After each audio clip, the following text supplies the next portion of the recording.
Voilà, que Dieu vous bénisse. Heureux de vous rencontrer à cette Pâques. Alléluia. Et je rends gloire au Seigneur de ce que tout ira bien cet après-midi. Dis à ton voisin, tout ira bien. Amen. Dis-lui, tout ira même mieux. Alléluia. Nous avons prié le Seigneur, nous avons béni le Seigneur. Merci Saint-Esprit pour ta bonté, merci pour ta fidélité. L'honneur et la gloire te reviennent, Père très saint. Merci Seigneur Jésus. Waouh. Merci pour ton amour manifesté à la croix. Merci pour la grâce du Père, amour du Fils. Merci pour la grâce du Fils et l'amour du Père. Merci pour la communication du Saint-Esprit. Nous bénissons ton nom, Seigneur, de ce que tu prends tout le contrôle. Saint-Esprit, aiguise mon intelligence, aiguise ma langue et permet que cette célébration soit mémorable pour nous, Seigneur. Permet que nous en soyons bénis, Seigneur. Merci pour ta gloire, merci pour ton nom et merci pour ton règne. Au nom de Jésus, nous disons Amen. Amen. Est-ce que quelqu'un peut dire merci à Dieu par ses acclamations? Alors, on va aller dans Matthieu, le chapitre 27. Lisez-moi le verset 51, 52, 53. À ce moment, Oui. Jésus poussa de nouveau un grand cri et rendit l'esprit. Oui. Et voici qu'au même instant, Au même instant, le rideau sous tombe se déchira en peu. se déchire en peu de haut en bas. La terre trembla. La terre trembla. Un rocher se fondit. Le rocher se fondit. Un ombre s'ouvrit. Oui. Et les corps de tuberculés à tuer étaient corps ressuscités. Les corps de beaucoup d'hommes fidèles à Dieu. Les corps de beaucoup d'hommes fidèles à Dieu qui étaient morts ressuscitèrent. Continue, nous allons vers Ceux qui quittèrent leur tombeau et après la résurrection de Jésus, ils entrèrent dans la ville sainte où beaucoup de personnes vivent. Amen. Alors maintenant, je vais mettre deux tests en parallèle. Parce que pour comprendre la Pâque, il faut qu'on fasse les choses étape après étape et pas à pas. Je vais mettre Genèse chapitre 3 en parallèle à Matthieu chapitre 27. Alors, allons-y dans Genèse chapitre 3 et lis-moi le verset 25. Vu, il dit voilà. Voici que l'homme est devenu comme un de tout pour décider du bien et du mal. Maintenant, il ne faudrait pas qu'il tende la main pour cueillir aussi du fruit de l'arbre de la vie, qu'il en mange et qu'il vive éternellement. Alors, Éternel Dieu chassa du jardin d'Éden pour qu'il travaille le sol d'où il avait été tiré. Après avoir chassé l'homme, il posta des chemins à l'est du jardin d'Éden avec une épée flamboyante tournoyant en tous sens pour parer l'accès de l'arbre de la vie. Que le Dieu bénisse sa parole au nom de Jésus. Merci de vous asseoir. Alors, vous avez vu, d'un côté, la porte est fermée. D'un autre, la porte est ouverte. Est-ce que vous comprenez? Dans le jardin d'Éden, on voit que la porte est fermée et barricadée, protégée par des chérubins protecteurs qui agitent une épée flamboyante, chacun. Alors, l'épée flamboyante, on suppose que vous voulez passer ou pour entrer, vous passez mais au prix de votre chair. Alors, dites-moi, pour que la porte soit ouverte, ça a été au prix de la chair de qui? Donc, on voit que de l'autre côté, notre chair ne peut pas payer, mais à quelqu'un qui a pu le payer. Donc, là où la porte est fermée, que notre chair ne peut pas payer, la chair de quelqu'un paye, et puis on nous ouvre la porte. Alors, dites-moi, quel était le mode de vie dans le jardin d'Éden? Ils ne souffraient pas. Ils ne manquaient de rien. Ils mangeaient à leur faim parce que tout était planté par pure grâce. Adam et Ève dans le jardin d'Éden n'ont rien planté. Ils n'ont rien cultivé. Tout était là. Ils mangeaient. C'est ça qu'on appelle la grâce. Donc, les amis, la grâce n'existe pas seulement à l'accord. La grâce existait depuis le jardin d'Éden. Elle l'a perdue. Elle existait depuis. Regardez-moi une parole. Le Seigneur dit, il faut qu'on leur ferme la porte pour ne pas que s'ils viennent manger de l'arbre de vie, ils aient la vie éternelle. Donc on comprend que l'arbre de vie qui est Jésus-Christ existait aussi au commencement, il était là. Donc on croyait que Jésus-Christ entre en jeu dans le Nouveau Testament, mais non, depuis l'Ancien Testament, il était présent au commencement. Il était là dans le jardin. Donc en fait, son rôle, c'est de donner la vie éternelle.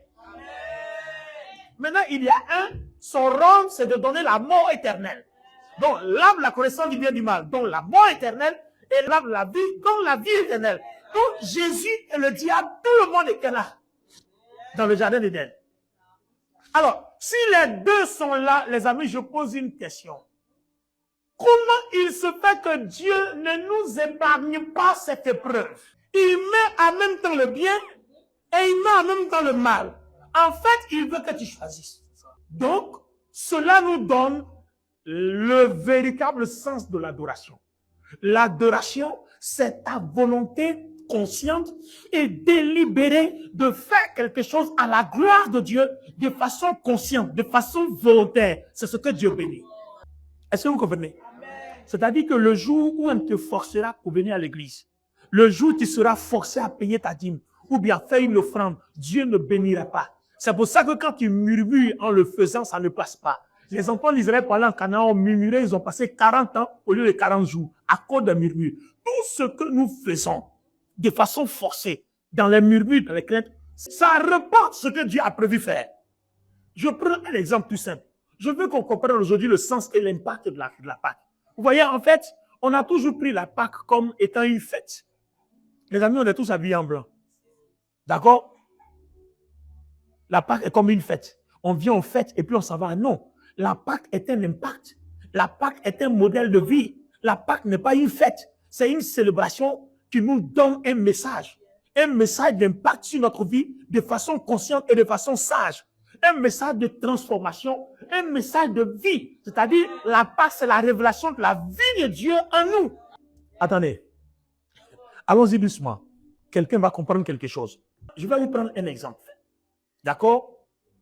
Le Seigneur Jésus meurt à la croix, le voile est déchiré. Les portes qui nous ont été fermées dans le jardin d'Éden sont ouvertes maintenant de l'autre côté. Attends, on va mettre une balance, on va peser un peu. Pourquoi la porte a été fermée? Parce qu'il y a quelque chose qui est rentré dans l'homme qui n'est pas de Dieu. S'il mange la vie, le mal va être perpétué. Donc, avant qu'il mange l'arbre de vie, il faut qu'on enlève le mal. Avant. Donc, on ne peut pas aller dans la vie éternelle avec le mal en nous. Alors, les amis, je pose une question. Est-ce que c'était compliqué pour Dieu de déposer seulement dans le jardin d'Éden? On dit, bon, d'accord, il n'y a que la vie, il n'y a que le bien. Mais s'il dit il n'y a que la vie, il n'y a que le bien, à quel moment on saura que tu es bon ou vrai adorateur? Donc, vous comprenez qu'en fait, le service de Dieu est attaché à notre volonté consciente. Le salut nous est donné par grâce, mais au moyen de notre foi. Donc, vous voyez qu'en fait, quand on dit la foi est une ferme assurance des choses qu'on espère, une démonstration de celles qu'on ne voit pas. Les amis, c'est trop long. La foi, c'est notre volonté qui décide que Dieu est bon, je veux le suivre. La foi, c'est ma volonté qui décide que Dieu est Dieu, c'est à lui que je dois appartenir. Ma foi, c'est ma volonté qui décide que en Dieu, il n'y a que le bien et dans le diable, il n'y a que le mal. Je fais un choix. Donc, en fait, la foi est un choix d'appartenance. La foi est un choix volontaire d'appartenance. Tu décides d'appartenir à Dieu. Et là, à ce niveau-là, il y a un problème, les amis. Il faut que j'explique le problème de l'Église. Pourquoi la puissance de Dieu n'agit pas aujourd'hui dans l'Église? Pourtant, on a tous la foi. Mais je vous explique. Éphésiens 2:8. Nous sommes sauvés par pure grâce, au moyen de la foi. Mais quand on est sauvé là, qu'est-ce que Dieu a sauvé? Parce que c'est à partir de là qu'on doit comprendre la foi. On est sauvé par pure grâce, au moyen de la foi. Qu'est-ce que Dieu a sauvé? 2 Corinthiens 5:17. Si quelqu'un est en Christ, les nouvelles créatures, les choses anciennes sont passées, toutes choses sont devenues nouvelles. Mais nouvelle créature là, depuis que tu es venu en Christ, dis-moi, révérend Boli, ton nom a changé, ton teint a changé. Est-ce que ton visage a changé? Est-ce que ta taille a changé? Maintenant, qu'est-ce qui a changé? Puisqu'on nous dit que tu es une nouvelle créature, qu'est-ce qui a changé? En fait, c'est ton esprit là qui a changé. Pourquoi? Parce que la vie de Dieu se trouve dans notre esprit, non dans notre chair. La vie de Dieu, dans le jardin de Dieu, quand Dieu parle, c'est notre esprit, c'est pas dans notre chair. En fait, quand on a soufflé, la vie là, est venue s'asseoir dans notre chair. Vous comprenez? Donc, c'est quand le diable est rentré dans le jardin d'Éden, qu'il a contrôlé Adam et Ève, c'est par leur esprit. Donc, il a pris possession de leur esprit. Du coup, Adam et Ève ne peuvent plus vivre éternellement. S'ils doivent vivre éternellement, c'est que le mal sera aussi éternel. Or, la volonté de Dieu ne veut pas que le mal soit éternel. Voilà, ça c'est un premier sujet important. Donc, à partir de cet instant où on comprend que le mal ne doit pas être éternel, alors qu'est-ce que Dieu va faire? Il faut que Dieu change l'état de ton esprit. Donc, il ne s'occupe même pas du corps, parce que de toute façon, le corps, là, il a pris ça dans la poussière. Ça va retourner dans la poussière. Donc, dans 2 Corinthiens 5, 17, si quelqu'un en Christ, il est une nouvelle créature, les choses anciennes sont passées. Les choses anciennes, c'est ce que le diable a déposé dans ton esprit. Donc, Dieu fait quoi? Il élimine cet esprit-là. Il te donne un nouvel esprit. C'est ce qu'on appelle la nouvelle naissance. Donc, la nouvelle naissance, ce n'est pas la naissance de ton corps. C'est seulement la naissance de ton âme, mais c'est la naissance de ton esprit. C'est un autre esprit que Dieu te donne. C'est ça qui dit à Nicodème, si tu veux naître d'eau et d'esprit, tu ne peux pas entrer dans le ciel. Vous comprenez? Maintenant, là où notre volonté, la foi va jouer son rôle, c'est qu'il a sauvé ton esprit. Mais qu'en est-il de ton corps et de ton âme? Il n'a pas sauvé ton corps. Il n'a pas sauvé ton âme. Mais il a sauvé ton esprit. De telle sorte que même si le péché envahit ton corps, le jour où tu reconnais que tu dois le chasser, ton esprit va permettre à ton corps d'être régénéré et restauré. Pourquoi? Parce que Éphésiens 1, le verset 13 dit, quand on a été baptisé, qu'on a pris l'engagement d'être baptisé, notre esprit a été uni à l'esprit de Christ. Donc, comme vous lisez Éphésiens 3, il dit bien que tout ce que le Christ a, son pouvoir, sa puissance, sa vie, tout a été incorporé dans notre esprit. Ça veut dire que si tu as accepté Jésus, l'esprit qui est en toi, là, tout ce que tu cherches dans le ciel, tout est incorporé dans ton esprit. Donc, en fait, désormais, on ne cherche plus Dieu ailleurs, on cherche Dieu dans notre esprit, parce que tout est dans notre esprit. Maintenant, Éphésiens, le chapitre 6, le verset 10 dit, puisez dans la force toute puissante du Christ. Donc, tout ce qui est dans notre esprit, il faut permettre que cela transcende dans ton corps et dans ton âme. C'est à partir du moment où la lumière de Dieu commence à briller dans ton esprit, dans ton corps et dans ton âme, que tu peux vaincre le péché, que tu peux vaincre des situations compliquées. Pourquoi tu es converti et puis tu vis dans le péché? Pourquoi on n'arrive pas à dominer le péché? Pourquoi? Parce qu'on est sauvé dans notre esprit, mais on n'a pas permis à Dieu de sauver notre âme et de sauver notre corps. Voilà tout le problème. La raison pour laquelle la puissance de Dieu n'opère plus dans l'église d'aujourd'hui, c'est cette raison. On n'est converti que par notre esprit, mais on n'a pas soumis notre chair et notre âme au Seigneur. Oh, notre âme, c'est quoi? C'est notre volonté. Donc, quand on dit « donne ton cœur à Dieu », on dit souvent « donne ta volonté au Seigneur ». Alors, ta volonté, pour la soumettre à Dieu, comment ça se passe? Pose la question au voisin. Les amis, regardez. Tu es fait de corps, âme et esprit.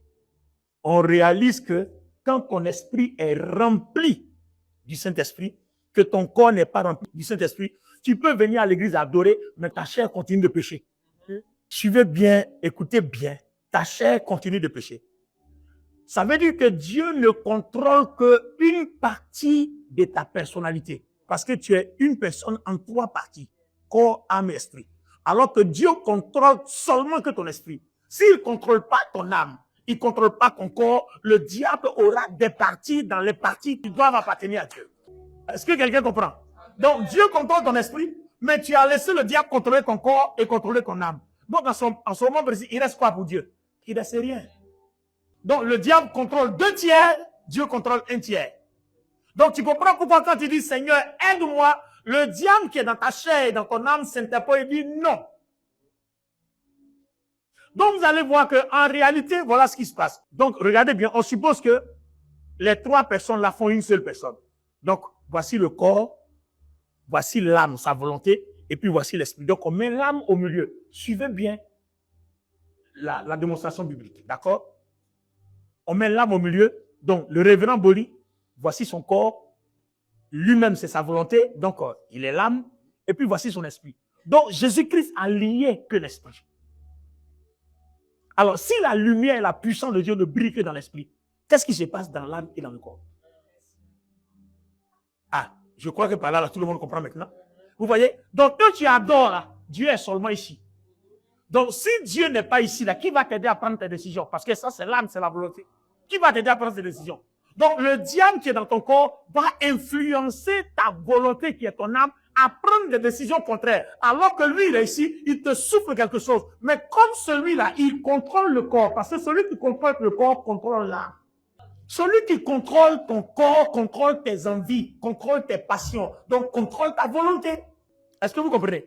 Donc, l'une des parties la plus importante à cultiver, c'est le corps. Parce que l'esprit, là, Dieu lui-même, il a sauvé ça. Tu n'as pas connu d'effort.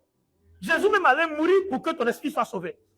Tu n'as pas connu d'effort. Donc, là où on demande que ta volonté permette à Dieu de diriger ton corps pour que les décisions qu'il prend ne soient pas influencées afin que tu ne fasses que ce qu'il veut. Est-ce que tout le monde comprend? Donc, vous voyez qu'en fait, notre monde veut être contrôlé par deux types de personnes.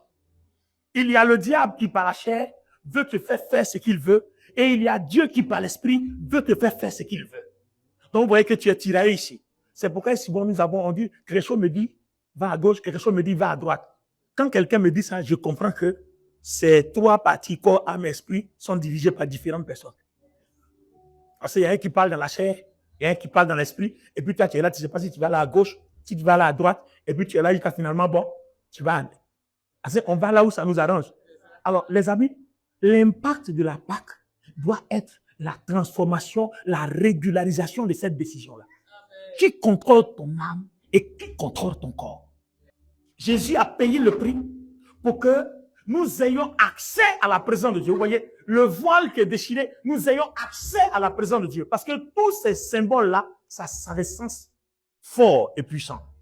Alors, je vous explique pourquoi je parle de la présence de Dieu derrière le voile. Les amis, quand le Seigneur voudrait marcher avec Israël, arriver quelque part dans le désert, dans Exode chapitre 27, il a dit, construisez-moi un sanctuaire. Je veux habiter au milieu de vous. Il a dit bien, construisez-moi un sanctuaire. Je veux habiter au milieu de vous. Construisez-moi un sanctuaire. Or, on se rend compte que dans le Nouveau Testament, on dit le sanctuaire, c'est pas une maison quelconque, mais c'est ton corps. Donc, vous voyez qu'en fait, toutes ces paraboles-là préfiguraient quelque chose. Donc, le sanctuaire dont on parle, c'est ton corps. Mais quand dans ce sanctuaire-là, il y a trois parties. Parvis, lieu saint et lieu très saint. Vous n'avez pas vu que ça représente le corps? Le parvis, là, c'est le corps. Le lieu saint, c'est l'âme. Et le lieu très saint, c'est l'esprit. Donc, vous voyez que dans le verset 13 d'Éphésiens 1, il dit que notre esprit a été scellé par le Saint-Esprit. Quand vous lisez la version du second, est scellé du sceau par le Saint-Esprit. Donc, même si le diable entre dans la chair, qu'il arrive dans l'âme, il ne peut pas arriver dans l'esprit parce que c'est sécurisé. C'est ce qui les histoires dans le jardin d'Éden. C'est pour ça que le diable n'a plus contrôle de l'esprit. Et c'est la raison pour laquelle Dieu a tué cet esprit-là pour recréer l'autre. Et il a fallu que Jésus-Christ paye le prix pour ça. Est-ce que vous comprenez maintenant? Oui, on peut acclamer le Seigneur. Ça, c'est la face. Parce que le but, c'est de comprendre la Pâque et de vivre la Pâque au quotidien. Dans ton esprit, ici, il y a une puissance. Mais cette puissance-là, tu dois la vivre dans ton âme et tu dois la vivre dans ton corps. C'est ce qui embellit ton quotidien. Donc, nous savons que quand la gloire du Saint-Esprit est quelque part, elle attire les bonnes choses. Elle attire la guérison, elle attire la santé, elle attire la gloire, elle attire la vie, elle attire les bonnes choses. Donc, le rôle du diable, c'est d'empêcher que cette gloire-là arrive ici parce que tu vas attirer des bonnes choses. Donc, si tu n'attires plus de bonnes choses, tu vas dire, bon, je vais à l'église, il n'y a rien, non, je ne vais plus. Tu as gagné, il a gagné la bataille. Est-ce que vous comprenez? Donc, comment faire pour que ce qui est ici, là, arrive ici et ça arrive là? C'est de ta volonté. C'est toi qui dois décider. Ce n'est pas quelqu'un. Est-ce que vous comprenez? Parce que le but de Dieu, c'est de contrôler et ton esprit, et ton âme, et ton corps. C'est que tu lui appartiennes totalement. Pour voir la puissance et la gloire de Dieu, il va falloir appartenir à Dieu totalement. C'est pas discutable. Si nous ne lui appartenons pas totalement, il y a certaines gloires, certaines grâces, il y a certains dons que vous ne pourrez jamais vivre, que vous ne pourrez jamais manifester. Ce n'est pas possible. Donc, vous voyez que la Pâque, c'est pas seulement bénir, fêter, célébrer, danser, mais on est habillé en blanc. C'est un message. On dit que si on laisse la gloire qui est dans l'esprit arriver ici et là dans notre corps, tout sera blanc en nous. En fait, le message du blanc, c'est ça. Si on laisse cette gloire arriver, tout sera blanc. Et si tout est blanc, qu'est-ce qui t'empêche de réussir? Puisque partout où tu passes, la lumière de Dieu t'accompagne. Partout où tu passes, la gloire de Dieu t'accompagne. Donc tu comprendras en fait que la bénédiction et la grâce de Dieu illumineront ta vie en toutes choses. Mais tout dépend. Alors comment tu vas faire? Transférer ce qui est ici à là et ce qui est là à là. C'est ta volonté.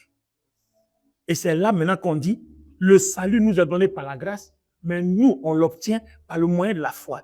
Donc la foi, là, c'est ta volonté de permettre à ce que Dieu a acquis pour toi par Jésus-Christ dans ton esprit, cela arrive dans ton âme et cela arrive dans ton corps. Dieu veut contrôler tout. Et là, on arrive à un second problème de l'Église.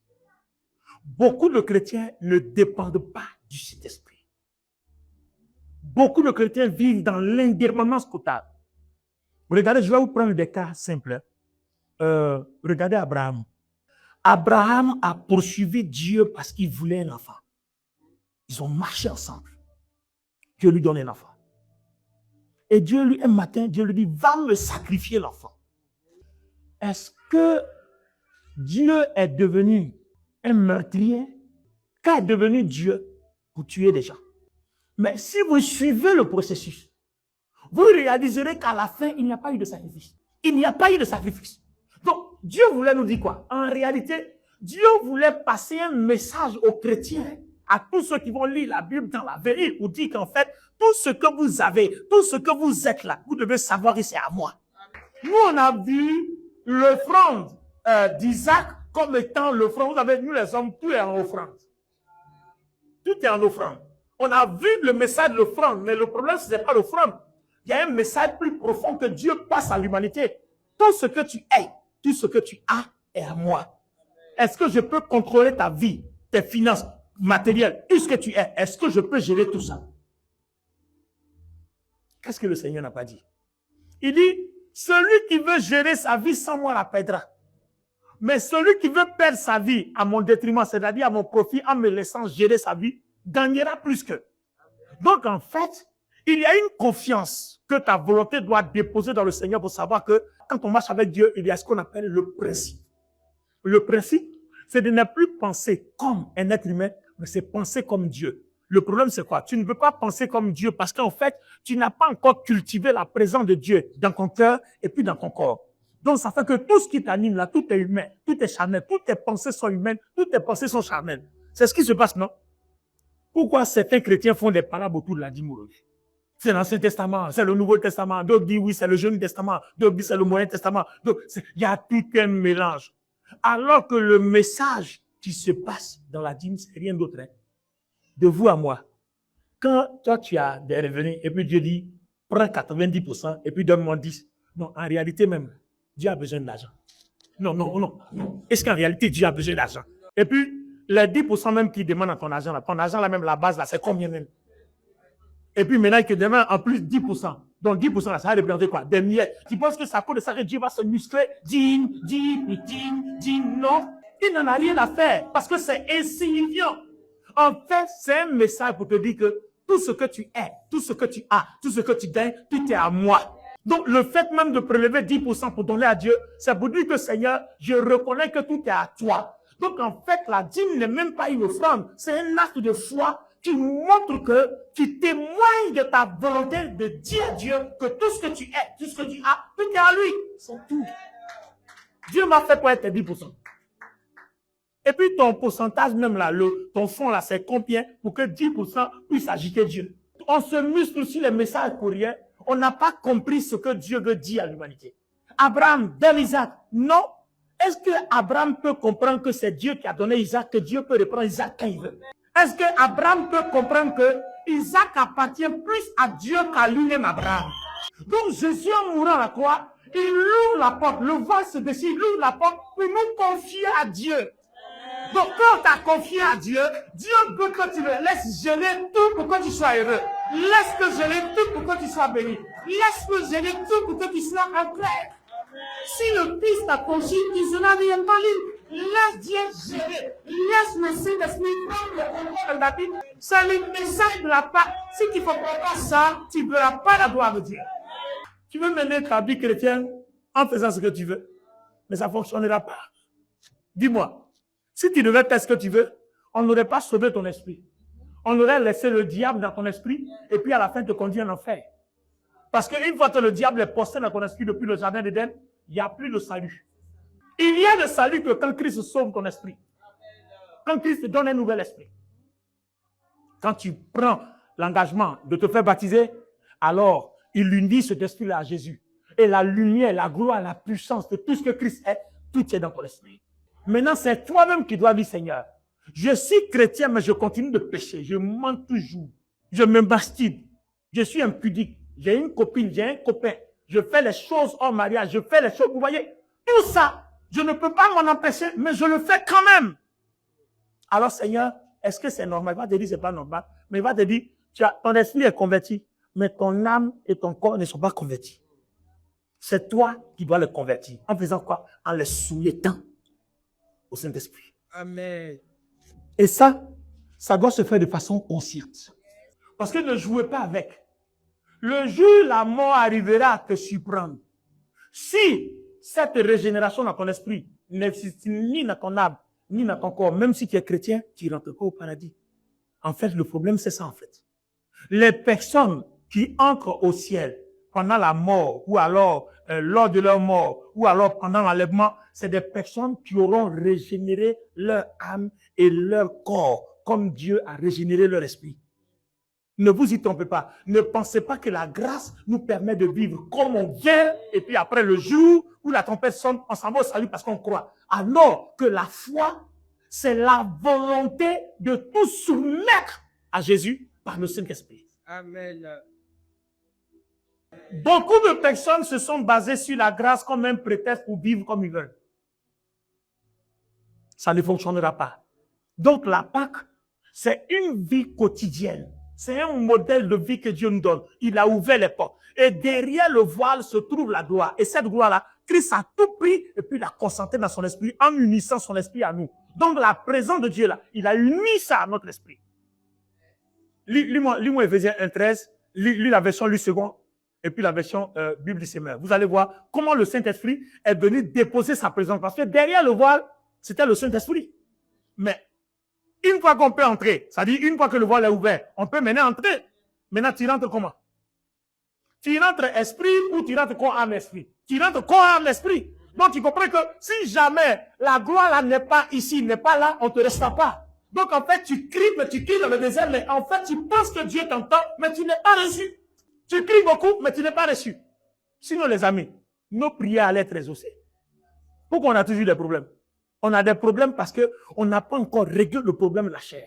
On n'a pas encore réglé le problème de l'âme. On est toujours là. L'esprit aussi même qui est scellé par Dieu, on n'entend même pas son langage. Donc, en réalité, qui sommes-nous? Des convertis, mais en réalité, inconvertis. Donc, on parle de membres. On est des membres des églises, mais on n'est pas des fidèles, c'est-à-dire des gens sauvés. Pourquoi la Bible dit beaucoup sont appelés, mais peu sont élus? Comment on peut venir à l'église et puis on continue encore dans d'autres pratiques? C'est-à-dire souvent on laisse le Saint-Esprit, quand c'est chaud, on va ailleurs et puis on revient. Donc en ce moment, qu'est-ce que tu fais dans l'église? Quand je parle de l'église, je ne parle pas de notre assemblée. Je parle du corps de Christ à laquelle tu appartiens. Parce que l'église, c'est le corps de Christ. C'est l'ensemble de tous ceux qui sont sauvés et qui sont visités par le Saint-Esprit, dont l'Esprit est uni au Christ. Beaucoup vont plaisanter jusqu'à ce que le salut ou bien la mort les rattrape. Ils vont perdre le salut pour rien. Le Seigneur Jésus a tout fait pour qu'un chrétien ne perde pas le salut. Parce que ton esprit est sécurisé. Le jour où tu te répands, à même temps, cette régénération-là prend partie. Donc, il a tout fait pour que, à n'importe quel moment, tu puisses te ressaisir. Mais si tu ne te ressaisis pas, le jour du jugement, tu n'auras pas d'explication parce que tu vas dire quoi? Toutes les opportunités t'ont été données. Alléluia. Alors, le deuxième point, le deuxième et le dernier point, c'est l'accès à la présence de Dieu et la présence de Dieu que nous transportons partout. Quelqu'un m'a posé une question, mais comment il se fait que mon esprit transporte la présence de Dieu et quand je dors, je fais encore de mauvais rêves? Mais le problème, c'est quoi? La présence de Dieu est dans ton esprit. Si la présence de Dieu est dans ton âme et dans ton corps, les mauvais rêves viendront plus de ton corps. Parce que là où il y a la lumière, là, les ténèbres sont chassées. Donc, on comprend qu'en fait, la première signification de la Pâque, c'est de nous ôter nos péchés. La deuxième signification de la Pâque, c'est de nous ouvrir la porte à Dieu. Et la troisième, nous permettre de transporter la présence de Dieu chaque jour, chaque minute, chaque seconde, chaque heure, chaque semaine, chaque mois. Si cette présence-là demeure quotidienne en nous, alors on n'aura aucun problème. Pourquoi on n'aura aucun problème? Parce que je transporte quelque chose qui a tout le sens de mon existence, qui a tout ce qu'il faut à ma vie quotidienne, que ce soit matériellement, financièrement, spirituellement, tout est dans mon esprit. Il suffit d'avoir une relation avec le Saint-Esprit, l'écouter et puis me soumettre à lui. Faire comme il veut, le problème, il est réglé. Voilà un des 3 problèmes de l'Église. Si je demandais à quelqu'un tout de suite, va me sacrifier ton fils. Tout le monde va quitter l'église. On va dire non, pasteur Boni est devenu sorcier. Non, vrai ou faux? Non, on se dit la vérité. On va dire il est devenu sorcier. Mais vous comprenez que ça va être difficile pour certaines personnes dans la mesure où certaines personnes ne voient que par leurs yeux physiques et non par leurs yeux spirituels. Ils n'entendent que par leurs oreilles physiques et non par leurs oreilles spirituelles. Ils n'entendent que par leur intelligence intellectuelle et non par l'intelligence de l'Esprit de Dieu. Donc vous comprenez pourquoi dans l'église, certaines personnes ne comprennent rien et puis prennent tout à la légère parce que on veut marcher avec Dieu, mais en dehors des principes.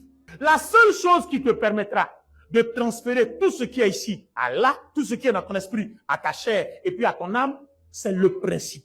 C'est le respect du principe. Dieu est un Dieu de principe. Et le premier principe, c'est la soumission totale au Saint-Esprit. Les amis, c'est la Pâque. Je sais comment que j'arrive, vous avez dansé, vous vous êtes réjouis, mais c'est le moment où Dieu doit nous parler pour qu'on continue de danser tous les jours. C'est le principe. Donnez-moi 2 personnes. Viens, viens.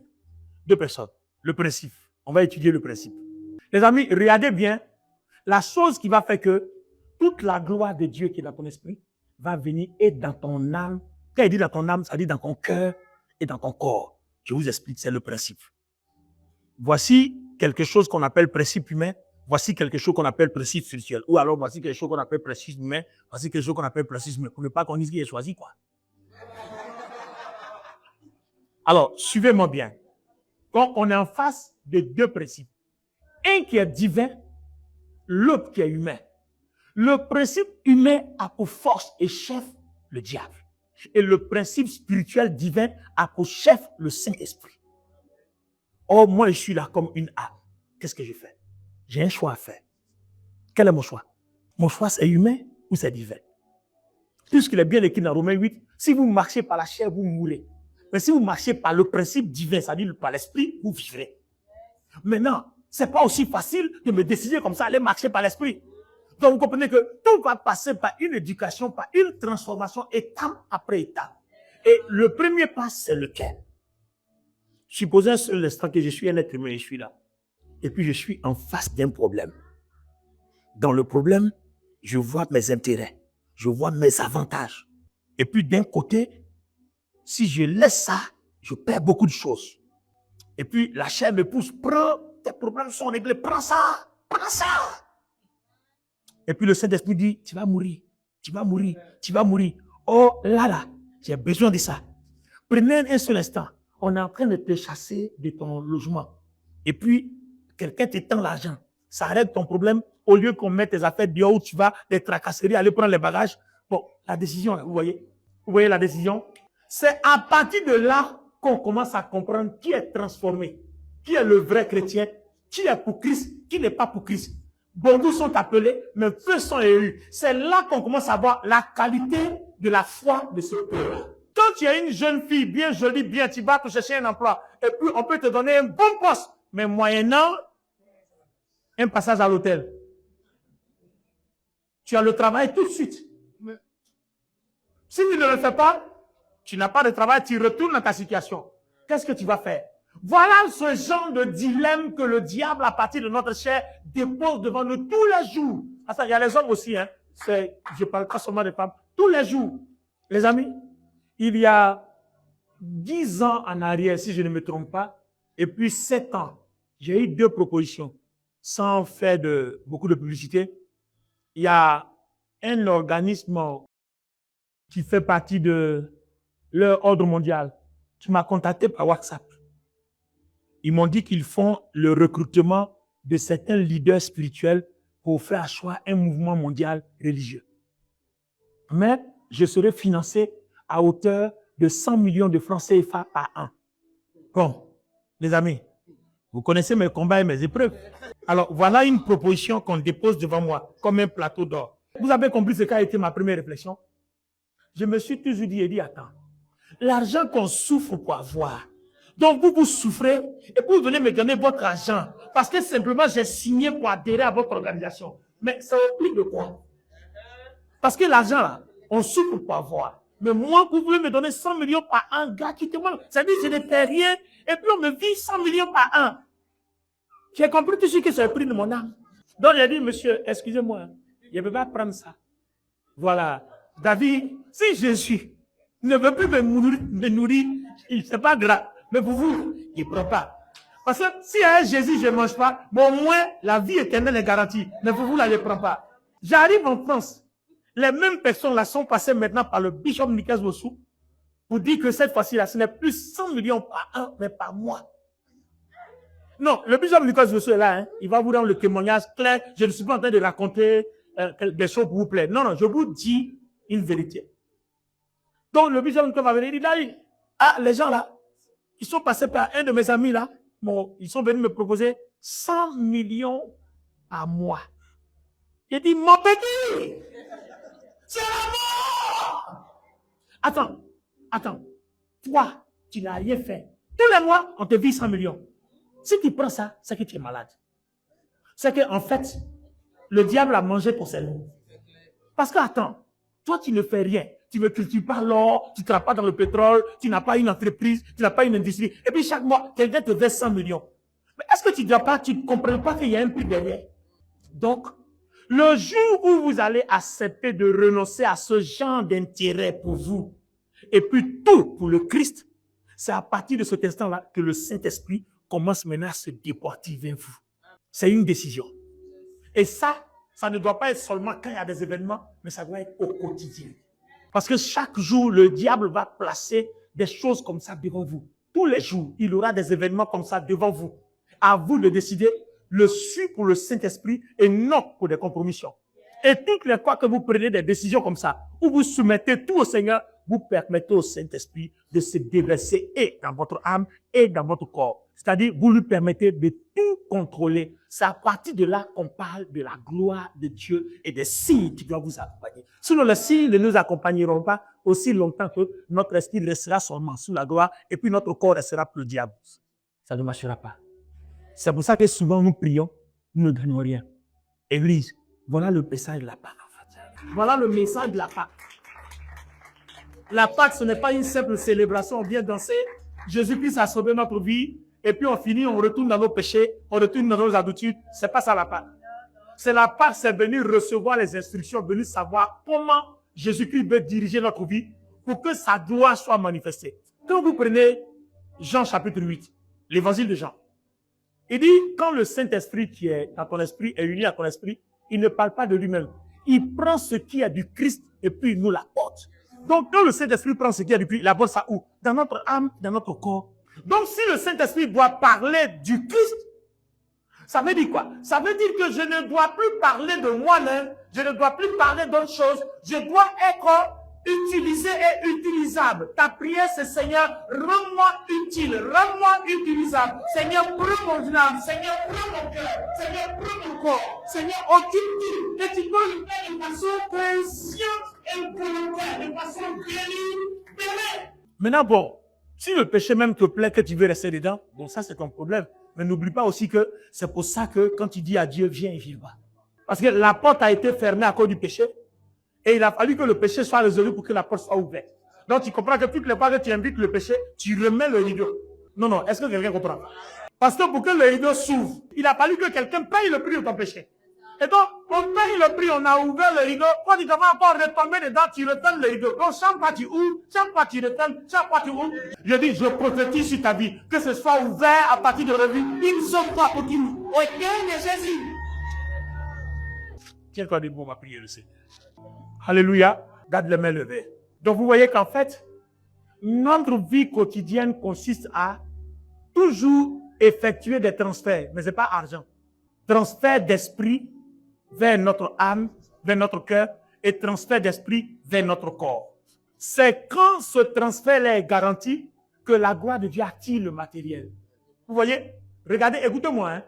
Il dit, j'ordonnerai à la bénédiction d'elle combattante si tu obéis. Donc, en fait, on ne te demande pas, tu ne trouveras jamais où se trouve la bénédiction. La bénédiction, c'est le domaine de Dieu. Un chrétien qui cherche la bénédiction perd son temps. Il dit, j'ordonnerai à la bénédiction. Donc c'est quand Dieu et toi, votre relation est bonne, qu'il dit à la bénédiction, va localiser Justine, va localiser Manuel, va localiser Natacha, va localiser Boli. Non, c'est Dieu qui ordonne. Fouillez dans la Bible, hein, vous ne trouverez nulle part où on t'enseigne à chercher la bénédiction. On te dit, cherche Dieu. Et si tu cherches Dieu, Dieu te montre où se cache la bénédiction.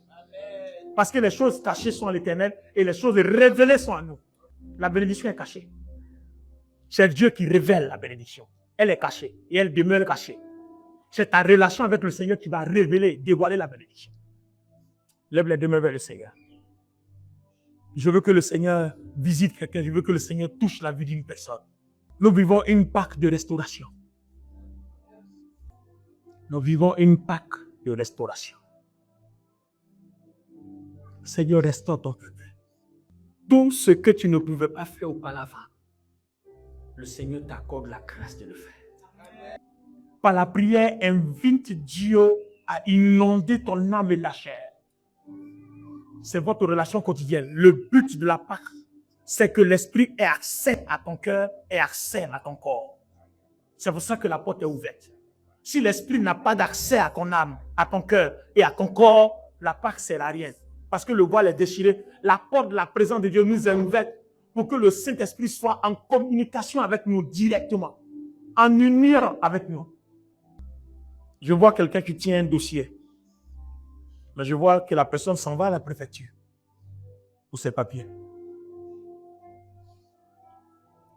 Et l'Esprit de Dieu me dit, va, parce que la paix de Dieu est avec toi. Si quelqu'un est ici qui n'a pas de papier, je vois, tu tiens un dossier, tu t'en vas à la préfecture. Et le Saint-Esprit me dit, va, la paix de Dieu est avec toi. Et je déclare cela sur la vie de cette personne. Va, la paix de Dieu est avec toi. Tiens un dossier. Une enveloppe quartier moyenne, elle est légèrement ouverte. Et le dossier qui est dedans, c'est un dossier pour avoir un récépissé, un titre de séjour. Va, la paix de Dieu est avec toi, me déclare le Seigneur. Seigneur, restaure ton peuple. Seigneur, restaure ton peuple. Que les épreuves que nos vies ont traversées, que nous les vivions plus. Seigneur, conduis-nous dans les principes de ta gloire. Saint-Esprit, nous savons que quand tu es là, les problèmes prennent fin. Saint-Esprit, quand tu es prêt, les problèmes prennent fin. Saint-Esprit, quand tu agis, les problèmes prennent fin. Saint-Esprit, quand ta lumière est là, les éthers disparaissent. Saint-Esprit, quand ta lumière brille, la gloire est là et la grâce attire les bonnes choses à travers de vie. Quand tu es là, il n'y a pas de regard. Mon rendez-vous sera loué. Permettez-moi de vous dire que Dieu n'est jamais en retard. Ne pense pas que ta vie est en retard parce que Dieu n'est jamais en retard. Dieu est le maître du temps. Dieu est le maître des circonstances. Dieu n'est jamais en retard. Il est le maître du temps. Il est le maître des circonstances. Il n'est jamais en retard. S'il peut raccourcir le temps, il peut allonger le temps, alors tu n'es jamais en retard. Je prophétise que les choses sur lesquelles tu penses avoir été en retard soient maintenant un rachat pour ta vie. Je ne t'ai pas de ta vie. Je ne t'ai pas de ta vie. Je ne m'écoute ta vie. Je ne t'ai pas à ta vie. Au nom du Seigneur Jésus. La pensée t'envahit que tu es en retard. Tu as perdu beaucoup de choses. Que ce soit pour un enfant, que ce soit pour un mariage, peu importe pour le travail, tu n'es jamais en retard. Dieu a la capacité d'allonger et de raccourcir le temps. Le maître de temps ne peut pas être pris par le repas du temps. Il faut que tu aies ça à ton esprit. Le maître du temps ne peut pas être pris le temps du temps. C'est pas possible. C'est lui qui prédispose le temps. Donc il n'est pas en retard. Je déclare ton droit de l'achat au nom de Jésus. Je déclare ton droit de l'achat au nom de Jésus. Je déclare ton droit de l'achat au nom de Jésus. Je déclare ton droit de l'achat au nom de Jésus. Souvenez ton papa, amen, je déclare ton droit de l'achat au nom de Jésus. Il dit, rachetez le temps, car les jours sont mauvais. On peut racheter le temps. Une bonne communion avec le Saint-Esprit te repositionne. Appelle-elle. Il y a des choses que tu n'as pas eues depuis longtemps que Dieu peut faire apparaître devant toi en une seule journée. Yes. Et généralement, les bénédictions qui sont bien ficelées dans le temps sont les mieux digérées que des bénédictions précipitées. Lève les mains. Laisse la rosée de Dieu, la rosée du ciel arroser ta vie. Dans la guérison, dans la délivrance, laisse la rosée du ciel arroser ta vie. Aujourd'hui est un jour de souvenir. Le Seigneur veut qu'on comprenne qu'il veut contrôler notre vie. Dieu veut contrôler ta vie. Il veut que tu le laisses contrôler ta vie, ton corps, ton âme, ton esprit. Il veut contrôler toi, tout ce qui est à toi, tout ce qui t'appartient. Il veut tout gérer. Le Seigneur est en train de résoudre les inquiétudes d'une personne. Tes inquiétudes sont au niveau de ta vie spirituelle. Et je suis d'ailleurs surpris de recevoir le message, de comprendre que quelqu'un se soucie de sa vie spirituelle. Beaucoup se soucient pour le matériel, pour l'argent. Mais là, tes inquiétudes, c'est au niveau de ta vie spirituelle. Et la pensée qui te fatigue, c'est que tu crois que tu es possédé, que l'ennemi t'empêche de rentrer dans ta gloire. Je veux te dire une chose, tu n'es pas possédé, c'est ta foi qui prend de mauvaises décisions. L'ennemi n'a pas bloqué ta vie. Ta foi, ta volonté prend de mauvaises décisions. Et les mauvaises décisions t'entraînent dans un mauvais chemin. Le Saint-Esprit et toi, vous êtes en écart. Il y a une distance entre toi et le Saint-Esprit. Tes décisions ne sont pas bonnes. Soumets-lui tout. Arrête-toi et puis dis au Saint-Esprit, à partir d'aujourd'hui, je suis fatigué. Viens prendre le contrôle de ma chair. Viens prendre le contrôle de mon cœur. Et permets-moi d'être comme toi. Le Saint-Esprit prendra de ce qui est de Christ et il t'apportera. Tel il est, tel nous sommes. 1 Jean 4, 7, 8. Tel Jésus-Christ est, tel nous sommes. Permets au Saint-Esprit de t'apporter le Christ afin que tu sois à l'image de Christ. Tel Jésus-Christ est, tel tu es.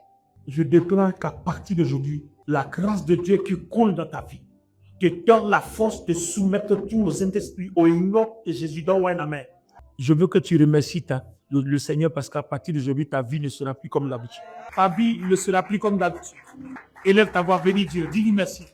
Dis-lui merci parce que ta vie ne sera plus comme d'habitude. Dis-lui merci. Au Saint-Esprit, le Père assoit sa gloire dans ton cœur, dans ton âme, dans ton corps. Permets le Saint-Esprit que tous ceux qui en prennent disent à Dieu, Seigneur, prends-moi, prends mon âme, prends mes corps, prends tout, Seigneur. Prends tout, Seigneur.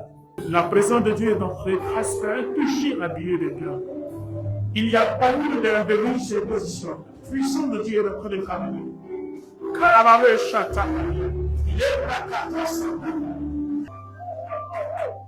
Le Saint-Esprit remplit ta vie.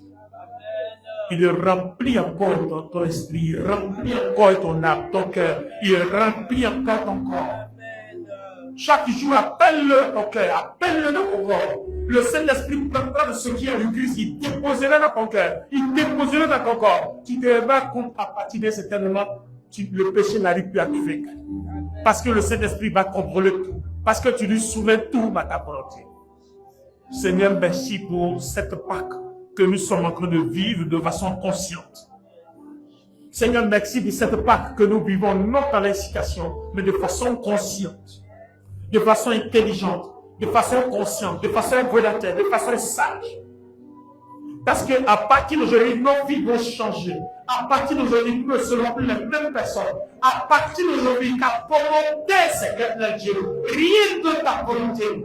Parce que nous verrons ta gloire, nous verrons ta puissance, nous verrons ton règne, nous verrons ton jour. Tu te révéleras à nous à travers l'inspiration. Tu te révéleras à nous à travers la puissance, à travers la révélation. Tu te révéleras à nous à travers l'esprit. Tu appelleras la personne. Tu montres aux hommes que tu es le Dieu vivant.